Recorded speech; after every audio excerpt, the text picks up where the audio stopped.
and welcome back to yet another episode of the Graduate Series.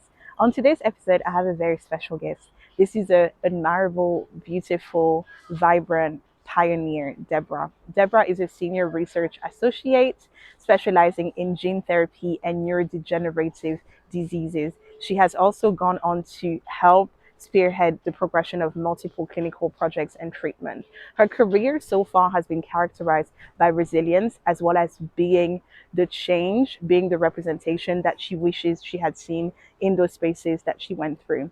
But she hasn't only just broken ground in research, she has also broken ground on TikTok. On her platform, Deb's Diary, she combines creativity and passion for research to share insights into her career journey so far, to share opportunities with others that are in her industry, as well as making research cool. She also talks about some of the barriers that she has faced and the misrepresentation in the industry. On today's episode, Deborah talks about what it really took to cross that line.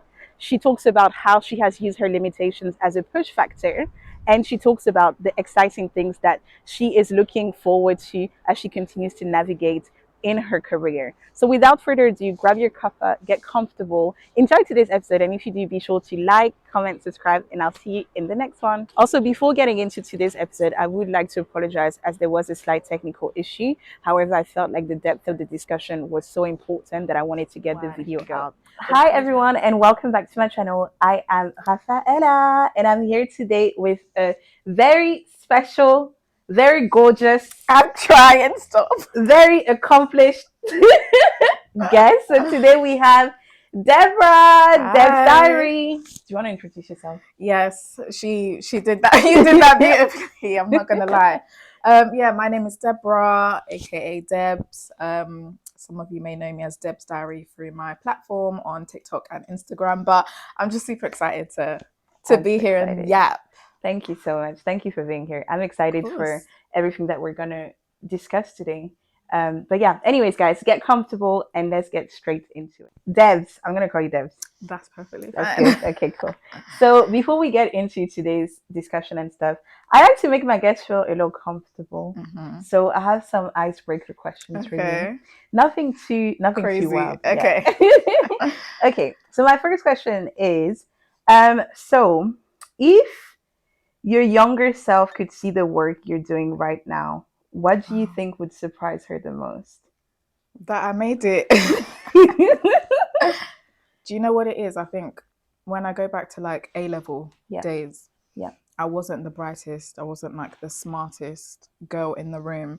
And I think A-levels humbled me. Right. Because I did pretty well, you know, after my secondary school education in my GCSEs. And then I went and did A-levels, and I found that really, really hard. Yeah.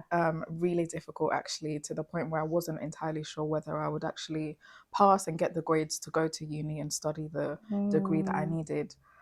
So I think just the fact that I'm here, even after being told by teachers that, oh, you should drop the subject, or, you know, comments like that. So, yeah, I think it's just pushing through. I love that. Yeah. I love that because actually it's really interesting. I went to a friend's art exhibition the other day, and then I was like admiring the art, and then he was like, oh, like, is that something that you would ever do? And I was like, absolutely not, because when it was GCSE time, my art teacher told me, what are you thinking about doing for GCSEs? I said I wasn't sure. He said, I hope it's not art because you're talentless. I said, wow. From that day, it created a block in my head. I said, clearly, maybe creativity and art is not really my thing. And like people's words and like how they think about you, their perception of you, and those people being like your educators actually really play a big part in then what you go on to do in life. So I love the fact that you were able to turn that around and said, I'm here. Yeah, because what do you mean? My exams are literally in 2 months. I cannot drop the subject. Do you know what I mean? So I had no choice but to, and I think it's comments like that that also make you want to prove them wrong. Absolutely. Right? Because no, you're not about to tell me this is my fate when I know that I am capable. Absolutely. And it might just be a case of I need that extra support. Yeah. But I think teachers don't realize how much their words, how much influence they have on like the trajectory of a student's career and their life. Absolutely. So I think it was just taking matters into my own hands and just I love We have to crack on, don't that. we? Because my African Exactly. parents are not gonna They're not want to hear waiting. any of Yeah, that. So exactly. yeah. No, that's amazing. Okay. And then this is a good one. Mm-hmm. My other one for you. If you had to explain what you do to a 3-year-old, Oh my what would you say? god, that's so interesting. Because I was talking to my cousin's daughter, Mm-hmm. because I was planning on doing a video with her about like what a scientist is. But I said, let me Mm-hmm. just ask her, oh, do you know what a scientist is? She did. Yeah. And I was like, you know what, fair enough. I think if I was to explain to a 3-year-old, I would say something very basic, like, you have people who are sick, people who aren't well, and I'm one of the people who work to try and make the medicines to make people feel better. I think Yeah, that's like the I love that. base level understanding. Understanding, Yeah. exactly. I love that. Yeah. Also, guys, before we even get into today's discussion, um, Debs is not just any regular person. Tell us what happened recently. Was it last week? Yes, I won an award. I won an award. Yeah, for, I guess, just trying to encourage people into the field. Mm-hmm. I'm very much a believer of, if you don't see people who look like you, it's just hard for you to see yourself in that role. And I've always been a person who has said that I don't want people to not choose a career because of lack of Mm, representation, but I want people to be like, okay, I don't want to do that career because I don't want to do it, exactly. versus I don't want to do that career because, oh, I don't see anyone that looks like me doing well, or I'm not entirely sure what my career prospects are, and Yeah, things like that. So I want people to know that this is a feasible option for them. exactly. And so yeah, I got an award for just doing that. Congratulations. Thank you. Give me a second. So here at the graduate series, we like to, Oh, cheer people on, especially people who are doing amazing things in their field. So oh. nothing too big, but wanted to say Thank you congratulations, so girl. much. This is so cute. I Yeah, love roses. Can't go great. wrong with roses. Can't This go is wrong. super cute. Exactly. Thank you. Amazing. Okay, well, you've kind of, just allowed us to start from the beginning. Let's start from the beginning. Mm-hmm. So, obviously, if we go right back to before the degrees and the career path, etc., what were you naturally curious about as a child and as a student? I loved space. Hmm. Yeah, I loved anything to do with like space. I was a child that asked a lot of questions. Mm. I feel like that's like most children anyway, but Yeah. it would be like from the tiniest thing, like I'm in the car, my dad's driving, I'm like, why is the moon following us? And then he's there, oh, it's not really following us, but Yeah. this, that, and the other. And then obviously as I grew older and I started going to school and things like that, then it was just asking why Mm-hmm. our body is like this. Mm-hmm. Oh, but I think science is very complex. So for me, it was like, oh, why can't you just cure it? Yeah. We've got these issues. Why can't you just cure it? Like, why can't Exactly. we just create a medicine to solve this, to Mm. help people to fix this? But Mm-hmm. then when I understood that things were a lot more complex than that, I Yeah. think that's what like sparked me to want to know more. Yeah. So I think, yeah, it just kind of started from that point. From that point, I Yeah. love it. And so, did you feel like your parents were quite like receptive? Because some parents are just like, you're asking too many questions now. Or did they kind of like continue to just drive that appetite for you to continue to ask those questions? Yeah, I think they were never like, oh, shush, you're doing too much. But like, I never felt as though like they shut me down, Mm-hmm. or they felt burdened with the questions that they were asked that I was asking. Yeah, It was always welcomed. It was always love welcomed. that. So yeah, I've been a yapper from the beginning. So it's no surprise to them. Okay, and then my next question is for a lot of people, especially people in STEM. So, for anyone who's watching, STEM is science, technology, engineering, and mathematics. Yeah.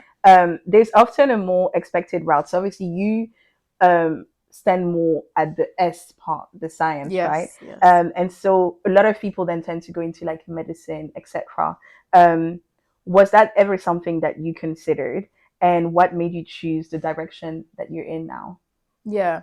So obviously, like I mentioned, so I finished my secondary school education, I did my GCSEs, and then it was a case of thinking about what I wanted to do for my A levels. Yeah. So I did chemistry, biology, psychology, and maths. And I knew that I wanted to do something science based. What that looked like, Yeah. I couldn't tell you. I just knew I wanted to do something science based. And then I started my A levels, and I loved chemistry. Was just Yeah. I would hope there are people out there that are agreeing with me, but chemistry, let's put that to the side. But biology, I absolutely loved it. I loved everything to do with biology. It was a subject that made sense. It made logical sense to me. Yeah. And then it was time to think about degrees and sort of what I wanted to do. Now, the sixth form that I went to was a very like academic, like the students there, honestly, 10 out of 10, like super crazily smart, 5 A levels, gone off to, Wow. Okay. unis in America and all Wow. that kind of stuff. So I think I did have that little bit of like imposter syndrome and, oh my gosh, can I do as well as them and whatnot. So medicine did cross my mind. Right. And I think, so I never actually ended up applying. Okay. And I think what impeded me from actually making an application was myself. I think I didn't have a lot of support in the sense of, okay, Deborah, like you can actually do this, or this Yeah. is something that you can, viably go for. Yeah. And because I lacked a lot of confidence within myself, I said, okay, let me do a science-based subject, see how that goes. And then once I'm at a point where I feel like, okay, this is something that I can do, then I can go and pursue. But because I feel like, I don't want to say I put it all on my teachers and whatnot, but because I already felt I wasn't really getting that support academically anyway, Yeah. I was like, I now have What's to do this? the UCAT, and I now have to do this and that. I just Yeah. was, it was a lot for me. Yeah. And I think just studying for your A levels already is a lot. Exactly. And I just physically, like the pressure was just too much. So I kind of put that to the side. Went on to do biomed, and I actually genuinely enjoyed it. Okay. So yeah, but then I also had periods of time where I just had no idea what I wanted. Honestly, I think I applied for law as Did well. Yeah, you? girl. I don't know how my mum was doing it, because one day I was like, "Mom, I'm applying for law. Oh, Mom, I'm applying for paramedic science. Yeah. Oh, Mom, no." So she was like, "Look, please just just decide what you just want to decide do. what you want, and let's be going." Yeah. But I knew I wanted something that involved an investigational element, Right. finding things out, seeking, asking why, asking questions. And yeah, that's Here kind you of here I are. am. Yeah. I love it. Okay.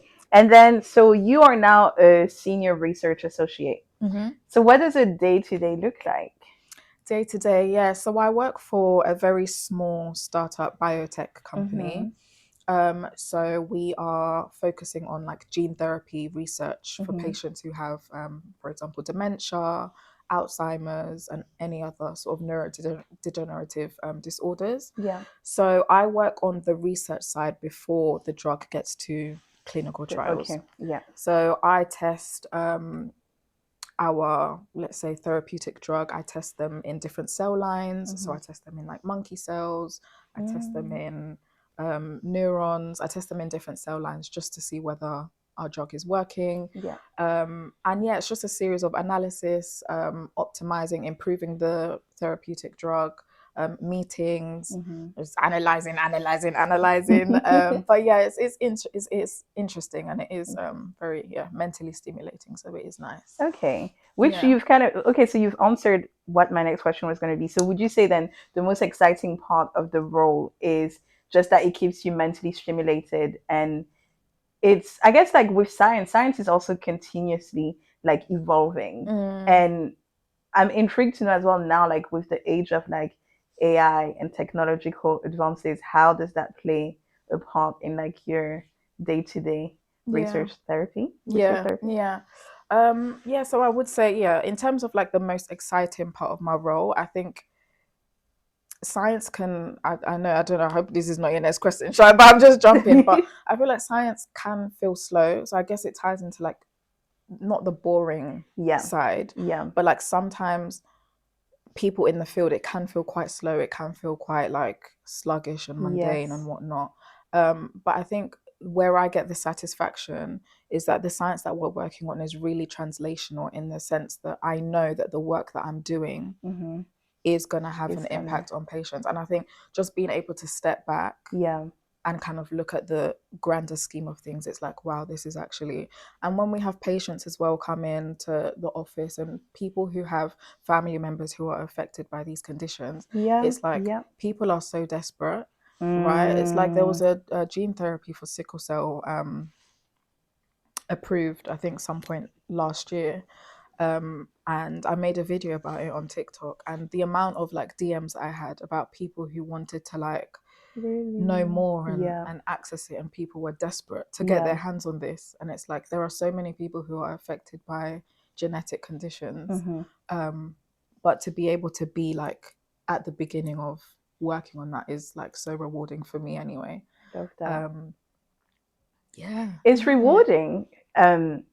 But then I guess that actually leads to then my next question, which Mm-hmm. you've kind of touched upon, just how obviously you're at the start, for example, and sometimes people will then see when something is launched clinically, or maybe when the doctor prescribes it. So the doctor, Yeah, the clinical team gets to thank you. They forget about the people who did like all the work behind the scenes, like yeah. in the beginning. And like, how do you maneuver that? Is it just you realize it's part of the job, and so I just know that I've contributed towards making the quality of someone's life better, or towards making someone's life even longer because, we've been able to contribute towards that research. Is that kind of how you Mm. feel, Do you or know how do what? you I deal with feel that? like naturally doctors and healthcare professionals will get The the credit. credit, Yeah. right? Because first of all, their role is more known, it's Yeah. more out there, it's more front facing. Yeah.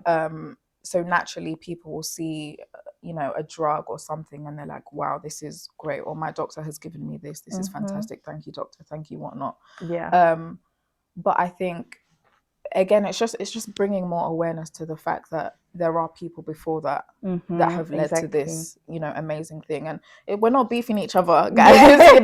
We're Yeah. actually all one, we're working together, and at the end of the day it's nothing to do with us, it's not for Yeah. our own personal gain, but these are people's lives at the end of the day. Exactly. um and as long as we all kind of exist in one ecosystem to help people, and that should be the Absolutely. only goal anyway. Going on to talking about, bringing awareness, I would love to talk about your TikTok. TikTok. So you have your TikTok. So do you want to tell us a little bit more about, yeah, that awareness? But actually, prior to that, Mm, sorry, I realized that earlier you talked about representation, and so you are a woman, you're young, although maybe what's the generation which one? Gen out, Oh, no, Gen no, no, no, Beta. we're not. Those ones they would tell us that we're old. I know. Please. But you're a woman, Yes. you're young, and you're a black woman. So then that obviously falls into different categories, etc. Do you ever feel like there's a lack of representation, or you have ever struggled with fitting in anywhere? And if so, how have you navigated that? Hmm. Um, I think even now, sometimes it can be tricky in the sense of knowing. I don't want to say there's a glass ceiling, Mm-hmm. but I think sometimes I do struggle to see my pathway. Um, and that's why like representation is just so important. You don't Yes. have any idea how, like, people don't realize how important it is Mm. just for you to see what is possible. Mm-hmm. And I've never been one to kind of tell myself that, oh, because I don't see anyone like me, therefore I can't make it. Yeah. I always tell myself I'm going to make it because, I can be that. yeah. Yeah. Yeah. So I've never been like, oh, I'm a woman, and I'm black, I'm Yeah. this, that, and the other. I've never used that as a means to tell myself or talk down on myself that I Yeah. can't. If anything, I'm using that to push on and say, yes, I can. And then I'm bringing more with me. You know Exactly. what I mean? But I think it can be difficult. Again, when I kind of look back to uni times and my colleagues and my peers and how many people are still in the field, I couldn't Mm. really tell you. Yeah, there's not a lot. Wow. Um, And it can be discouraging, and I think it's also discouraging for others who genuinely have a passion for the field. Yeah. Um, so yeah, that's kind of why I kind of cracked on with my TikTok, just to show people that It's it's a viable path. possible. Yeah. Yeah. And I really love what I'm gauging from today's conversation is that a lot of the things that some people may view as a reason to dissuade them from doing something is actually what you use as your strength and your superpower. And then as you keep going along, you are navigating those spaces and entering in those spaces so that people after you, the generations that come after, can have that representation Yeah. that you didn't have. And I Yeah. think that's so inspiring. Yeah. Honestly. Okay, so Yeah. now TikTok. TikTok. TikTok, right. So let's talk about it. How did you Yes. start? What made you start? And what impact are you hoping to have as you continue Deb's Diary? Yeah. Do you know what? So it all started from Instagram. You know, those little close friend story that you had. Yeah. I would just put my camera secretly somewhere and I'm just there doing my thing. And I would have like friends pop up and they'll be like, this is so cool. Yeah. Like, what are you doing? What's that liquid? What is that contraption in your hand? Mm-hmm. And you make it look so cool. She makes it look like it's not boring. It's actually really cool. Because science is cool, right? Yeah. And it's like, I would have crazy questions from my friends. Like, when I would tell them what I do, they're like, oh my gosh, like, have you got like monkeys and rats like running around? And then you just, that's not what I do. I don't know if that's even legal. So I said to myself, right, let me start this TikTok that everyone's kind of nudging me to do. Yeah. And I remember I posted my first video and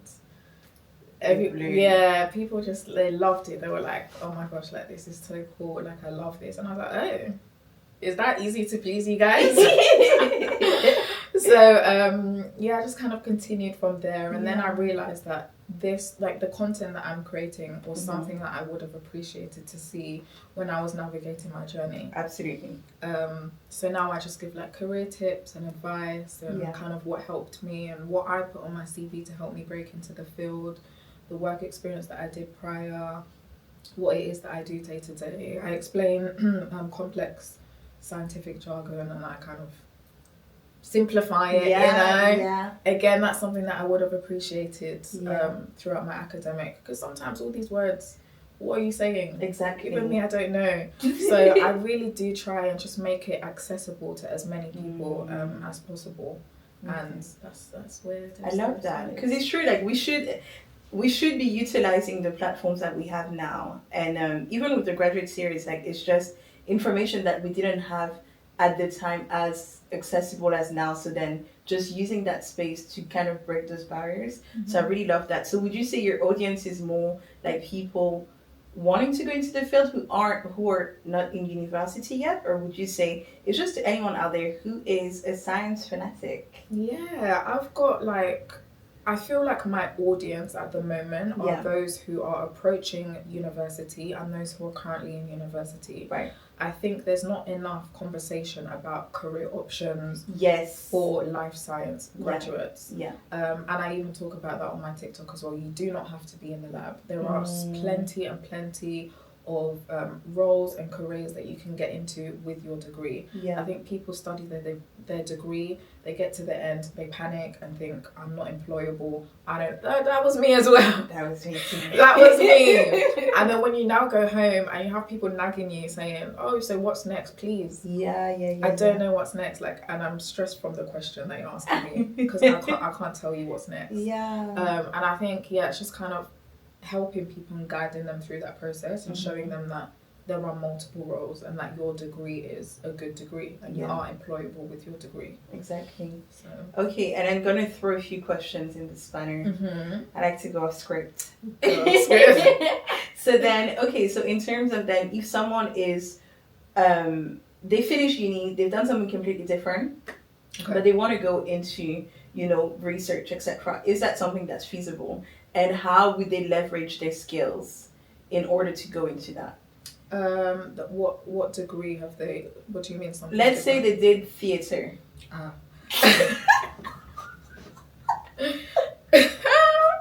Something completely related. Or let's say they didn't even go to university.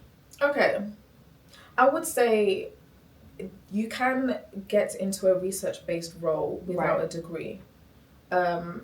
I think it's hard. Mm-hmm. It is Let's hard. keep it 100. Yeah. It is hard, and this is a question as well that people ask me. They say, "Oh, is a master's necessary as well?" Because I have a master's, and I always say you can get into research with just a degree, but the master's definitely does help. Yeah. But I think again, it's knowing how to translate your skills to the role. Yeah. For example, in uni, I didn't have a lot of experience prior to me first getting my role, but you can translate presentation skills when you've done a seminar or something like that. You've got presentation skills. You definitely have laboratory skills from your laboratory practicals. You can 100% put that on your CV. Yeah. Your final year project, you managed it, you organised it, you documented what you did. You were able to do that project. That is your project. You have project ownership. So you have project, management experience, if you want to put it like that. So I think it's just people knowing how to translate that for a real world role. Okay. Yeah. Thank you. Guys, don't say I don't look out for you, because I'm asking the real questions here in case because I feel like they'll probably start watching Deb's Diary on TikTok and then be like, I want to do that. So we're helping them out. We are. Okay. So then my next question is, are there any resources as well out there that people can look into? So be it online, for example, project management. Let's say someone could do agile or lean or whatever. Is there something similar? That's the thing I feel like with sciences, and I've always looked at other industries, and I'm like, they're pretty good at kind of providing upskilling things for people and whatnot. I feel like the sciences are kind of lacking behind on that. What I would say is I believe Thermo Fisher have good online virtual experience for those who would like to learn things like cell culture. This is a pretty common technique, again, used in the world of gene therapy. Yeah. So I would definitely check that out. But I think as well, your best advantage as well is just to network. I think networking is so important. And there are so many people out there who are willing to help. That's Please, true. If you need to go on LinkedIn, if you need to reach out to people, I've had people reach out to me. We've set up a video call. We've had a quick conversation. I've offered to look at people's CVs as well. And I think looking at people's CVs, I'm starting to notice the issue and how students are struggling to just translate. It's like you've got so many skills, but you're just not translating that onto your application. Yeah. And it makes me sad because I'm like... Exactly. But do you think that's something that then in schools and stuff like that, they should assist people more with? Because going back to that point that you said in the beginning, which I really resonate with, in terms of you're in schools and you're told to pick your uni degree and then you're told to do this and that, and there's a little bit of a gap in terms of the education with actually what that represents, how to leverage your skills, your experience, what more you can do, how to be employable. Because I really thought you just go to uni, you get the degree, and you're employed. Hello, it's not like that. It's months of struggle sometimes. It really is. But I think we had a module in my final year of uni, which was I can't remember the name, but one of the assignments was to find a job, a real life job online, and apply for it. Not really apply, but we'd have our lecturers as the interview panel, would send them the job description and they would interview us for that role. It was at that moment that I realized I'm not ready. Yeah. And I said, wow, I'm in my final year. I'm really looking at much it's final year, and I'm not ready. Wow. I barely was able to put together something worth reading. Wow. And it was at that point I was like, oh, my goodness, what is going on? It really and this is a skill that should be embedded from before, not in final year. Yeah. And my uni actually called me back to give a talk to some first year students. Okay. And it was part of their assignment to work on employability. And I'm like, this is what we needed. This is what we need. Yeah. Because you have to start consciously thinking about these things. Exactly. Otherwise, it's too late, and then you're stuck. You're stuck literally, and then you learn as you go along, but unfortunately you learn through a vast array of rejected applications, and then that takes a total of moments as well. It's a lot, It's actually a lot. So, what is something that you have done or you have achieved recently, and you can't mention the award? Oh no! That has made you feel like this makes it all worth it.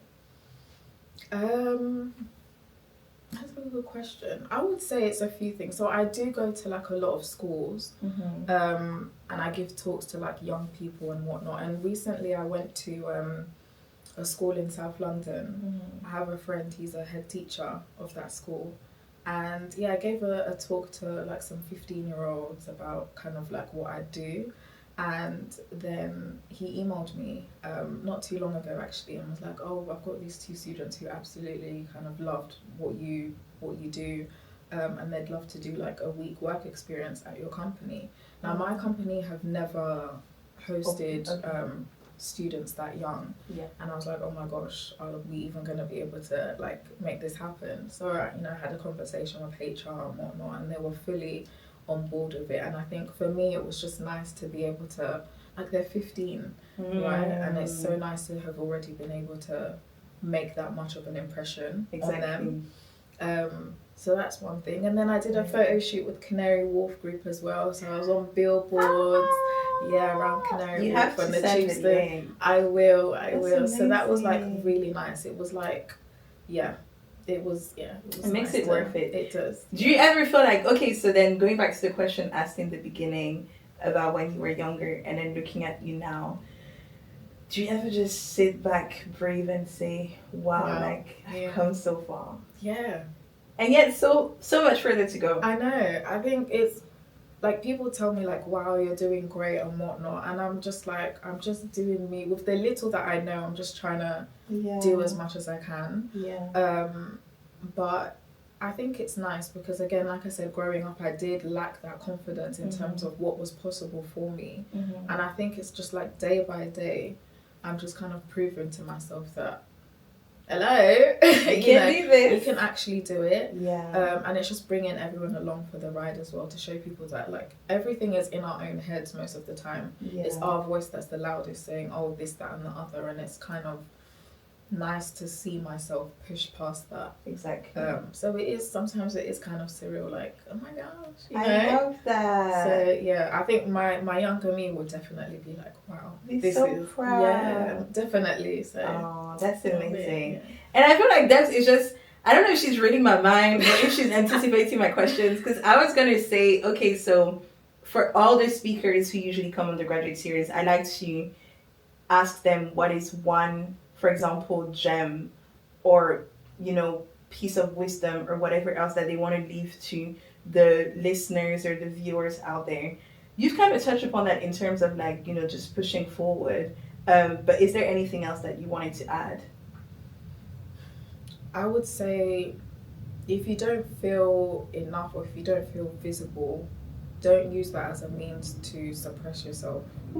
Use that as, like I said, I would never say to myself, I can't do something because I don't see myself there. Do that thing because you don't see yourself, like there's no one there like you. Be the first, whatever. Why wouldn't you want to be the first? So go on and do it, and never stop asking why, never stop asking questions. Seek to know, seek to understand, and I think you'll thrive in whatever it is that you do. I love that. Guys, do not say that I don't got you, because I bring all these people and they literally just pour just wisdom. No, I'm really glad with everything that you said. I think it's really inspiring. I'm excited to see all the things ahead. Literally, there's just so much ahead. And then I guess I want to give you an opportunity to plug anything for anyone listening or watching, any socials. We've obviously talked about Deb's Diary on TikTok, but anywhere else, where can the people find you? Where can they follow you? So it's Deb's Diary 6. People always ask me, what's the 6 for? It's because somebody, no shade to that somebody. Somebody just took Deb's Diary, so I guess I wasn't that creative. But I'm Deb's Diary on Instagram and on TikTok, and you can connect with me there. Amazing. Well, thank you so much for being here. Once again, congratulations on the award and everything that you're doing. And then, guys, thank you so much for tuning in today. If you enjoyed, please make sure to give this video a thumbs up. Be sure to subscribe if you're not subscribed yet, and watch all the other graduate series videos. Comment below, let me know what you enjoyed the most about this video. If you have any questions as well for Devs, please drop them in the comment section. She'll be back to answer. And yeah, I hope to see y'all in the next one. Thanks, guys. Bye. Bye.